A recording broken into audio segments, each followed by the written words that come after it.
শিলাবতী নদী তার চলার পথে আশ্চর্য সুন্দর রূপ তৈরি করেছে। এইখানেই শুটিং হয়েছিল জনপ্রিয় সিরিয়াল কিরণমালা। আলু পটলের তরকারি আর কাতলা মাছের কালিয়া, তারপর হচ্ছে খাসি মাংস, এখানের একদম কচি পাটা আলু দিয়ে ঝোল। মা সর্বমঙ্গলা মন্দির আছে, সোনার কৃষ্ণ ঠাকুর আছে, সামনে শিলাবতী নদী, অসাধারণ ভিউ।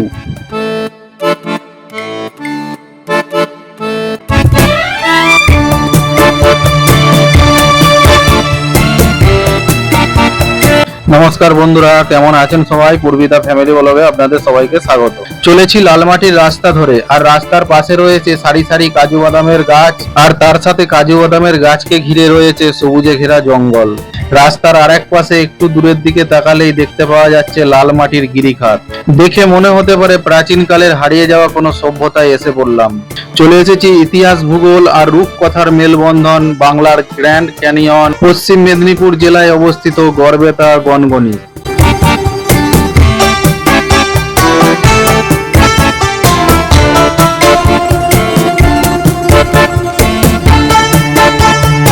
সিঁড়ি, এই সিঁড়ি বেয়েই নদীর চরে যেতে হবে। প্রকৃতির ক্যানভাসে প্রাকৃতিকভাবে সৃষ্টি বহুত দিনের ভূমিক্ষয়ের ফসল এই গনগনি। শিলাবতী নদী তার চলার পথে আশ্চর্য সুন্দর রূপ তৈরি করেছে। কোথাও মনে হবে প্রাসাদ, কোথাও গুহা, কোথাও কোনো প্রাণীর মুখ, কোথাও পাহাড়, আরো কত। এই এলাকার মানুষজনের সাথে কথা বলে তাদের মুখ থেকে শোনা যায় মহাভারতের সেই বকরাক্ষসের কাহিনী। এখানেই নাকি মহাভারত খ্যাত বকাসুরের গুহা, যাকে ভীম বধ করেছিলেন। অজ্ঞাতবাসে থাকার সময় পঞ্চপাণ্ডবরা নাকি বেশ কিছুদিন কাটিয়েছিলেন এই গনগনিতে। আর এই তল্লাটে তখন দাপিয়ে বেড়াতো বকাসুর নামের এক রাক্ষস। কোনো একজন গ্রামবাসীকে রোজ তার হাতে তুলে দিতে হতো নৈবেদ্য হিসাবে। এর অন্যতা হলে সমস্ত গ্রাম তছনছ করে ছাড়তো এই বকাসুর। পাণ্ডবরা এখানেই আশ্রয় নিয়েছিলেন এক ব্রাহ্মণ পরিবারে। বকাসুরের খাদ্য হিসাবে উৎসর্গ হওয়ার জন্য একদিন সময় এলো এই পরিবারের। মাতা কুন্তির নির্দেশে ভীম এই পরিবারের সদস্য হয়ে নিবেদিত হলো বকাসুরের কাছে। শুরু হলো প্রবল যুদ্ধ বকাসুরের সাথে শক্তিশালী ভীমের। অবশেষে ভীমের হাতেই বধ হলো বকাসুর। এমনি করেই রূপকথা পুরাণ ইতিহাসের অলিগলি ঘুরে বাঁকানো সিঁড়িপথে আবার বাস্তবে ফিরে আসে। এইখানেই শুটিং হয়েছিল জনপ্রিয় সিরিয়াল কিরণমালা। সত্যি যেন রূপকথার আশ্চর্যের প্রেক্ষাপট এই গনগনি।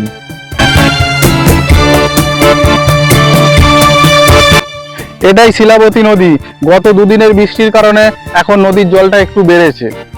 পূর্ব ভারতের পশ্চিমবঙ্গ রাজ্যের পুরুলিয়া জেলার ছোটনাগপুর মালভূমির ভূখণ্ডে উৎপন্ন এই শিলাবতী নদী।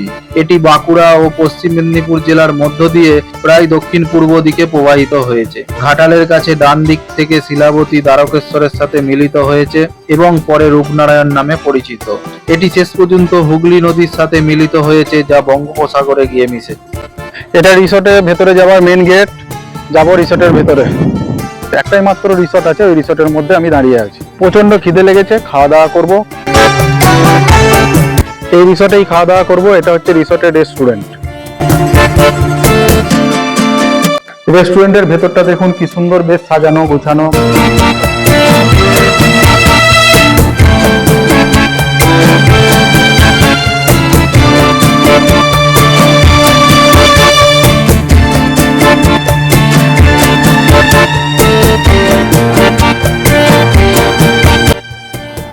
তো বসে পড়লাম খেতে। নিয়ে নিয়েছি ভাত, ভাতের সাথে দিয়েছে পেঁয়াজ, লেবু, কাঁচা লঙ্কা, কলমি শাক ভাজা, বেগুন ভাজা, ডাল, টক দই, আলু পটলের তরকারি আর কাতলা মাছের কালিয়া।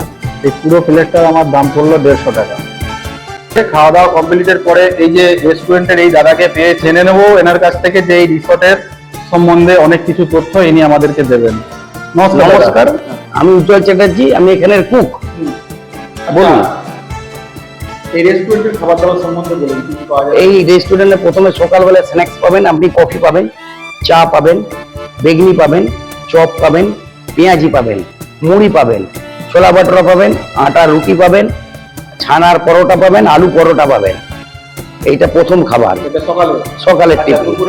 এবার দুপুরে হচ্ছে আপনি ভাতের সাথে যা অর্ডার দেবেন, মাছ আছে, খাসি মাংস আছে, দেশি মুরগি আছে, ঠিক আছে, আপনার হচ্ছে কাতলা মাছ, ইলিশ মাছ, পাবদা মাছ, ভেটকি মাছ, যাও আজ মাছের অর্ডার দেবেন। নদীর চারাপোনা, নদীর হচ্ছে মরলা মাছের ঝাল, বাঙালির আলু পোস্ত শুক্তো আসল খাবার আপনার। তারপর হচ্ছে খাসি মাংস, এখানের একদম কচি পাটা আলু দিয়ে ঝোল, এই খাবার রইলো। সন্ধ্যেরে বলছি, আপনি খেতে চাইলে চাউমিন খেতে পারেন, মোগলাই খেতে পারেন, এগ রোল খেতে পারেন, চিকেন চাপ খেতে পারেন, চিল্লি চিকেন খেতে পারেন, বিরিয়ানি খেতে পারেন, ফ্রাইড রাইস খেতে পারেন, পোলাও খেতে পারেন, কাশ্মীরি পোলাও খেতে পারেন, আচ্ছা আপনার পনির পকোড়া খেতে পারেন, আনিয়ন পকোড়া খেতে পারেন। আপনি যা বলতে বলবেন মোটামুটি আমি খাবার আপনাদের বানিয়ে দেওয়া হবে। এ তো গেল খাওয়া দাওয়া সম্বন্ধে।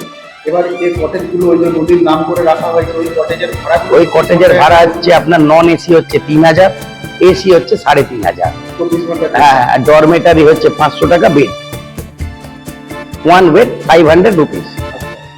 এই রিসোর্টটা খোলা বন্ধের কিছু ব্যাপার? রিসোর্টটা খোলা বন্ধের সকাল 7টায় আপনার খোলা হয়, আর রাত সন্ধ্যে 7টা 7:30টায় বন্ধ হয়, আর রেস্টুরেন্ট 9টায় বন্ধ হয়। এই যে 7টা থেকে 9টা 7টায় বন্ধ হয়ে যায় বলছে, যে তারপর যদি কোনো মানুষ রেস্টুরেন্টে খেতে আসতে চায় তাহলে সে কিভাবে আসবে? 9টা অবধি খেতে পারে, আমাকে আগাম ফোন করতে হবে যে আমরা 10টায় খাবো, তখন আমাদের ব্যবস্থা আছে। আর আরেকটা কথা আমি বলছি, ধরুন আমি 7টার পর খেতে আসবো, রিসোর্টের গেট তো বন্ধ হয়ে যাবে, তো আপনার বললেই খুলে যাবে। সঙ্গে সঙ্গে আমি রেস্টুরেন্টে যাবো, খাবো, সঙ্গে সঙ্গে খুলে যাবে। রাত্রে কি হোল নাইট খোলা থাকে রেস্টুরেন্ট? যখন মানে আমাদের ওই হ্যাঁ, আমাদের লোক আছে, হ্যাঁ লোক আছে, সিকিউরিটি গার্ড আছে, পুলিশ আছে, অসুবিধা নয়। এই রিসোর্টটা আছে, যারা থাকবে ব্যক্তিগতভাবে সেফ জায়গা, খুবই ভালো জায়গা। এখানে ঘোরার জায়গা আছে, মা সর্বমঙ্গলা মন্দির আছে, সোনার কৃষ্ণ ঠাকুর আছে, বগড়ি 12 শিবালয়, এক রাতে 12টা শিব উঠেছে, ওখানে দেখার জায়গা আছে, অনেক কিছু জায়গা আছে এখানে দেখার জন্য। ঠিক আছে দাদা, ধন্যবাদ, আপনার সঙ্গে কথাবার্তা বলে ভালো লাগলো।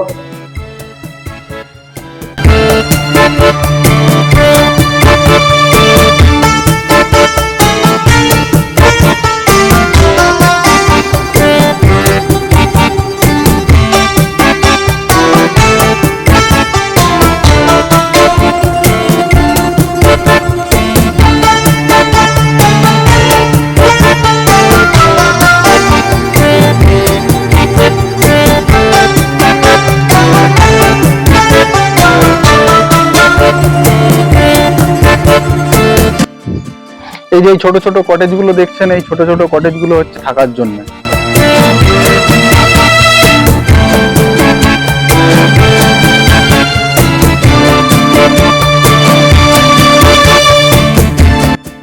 এই কটেজে যতগুলো রুম আছে, প্রত্যেকটা রুমে দেখছি নদীর নাম দিয়ে এক একটা রুমের নাম রাখা হয়েছে। যেমন এই রুমটার নাম হচ্ছে, লেখা আছে দেখুন, সুবর্ণরেখা। এই রুমটার নাম দেওয়া হয়েছে কংসাবতী, আর এই রুমটার নাম দেওয়া হয়েছে শিলাবতী। এছাড়াও আরো আছে।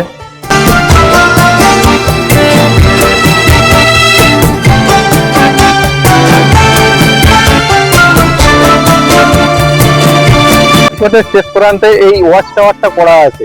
এই ওয়াচ টাওয়ারটার উপরে উঠলে পুরো গনগনিটা দেখতে পাওয়া যায়।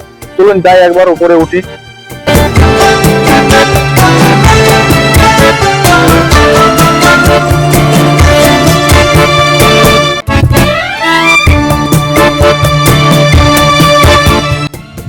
উঠে পড়লাম ওয়াচ টাওয়ারের উপরে। সামনে শিলাবতী নদী, অসাধারণ ভিউ।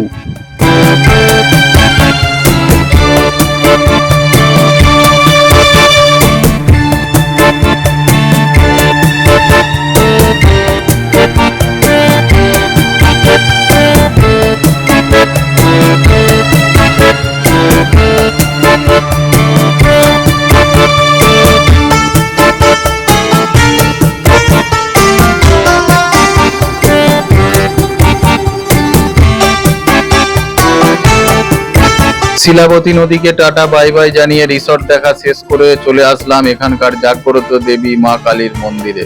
এখন বাড়ি ফেরার পালা, তাই একবার মা কালীকে দর্শন সেরে বাড়ির উদ্দেশ্যে রওনা দেবো।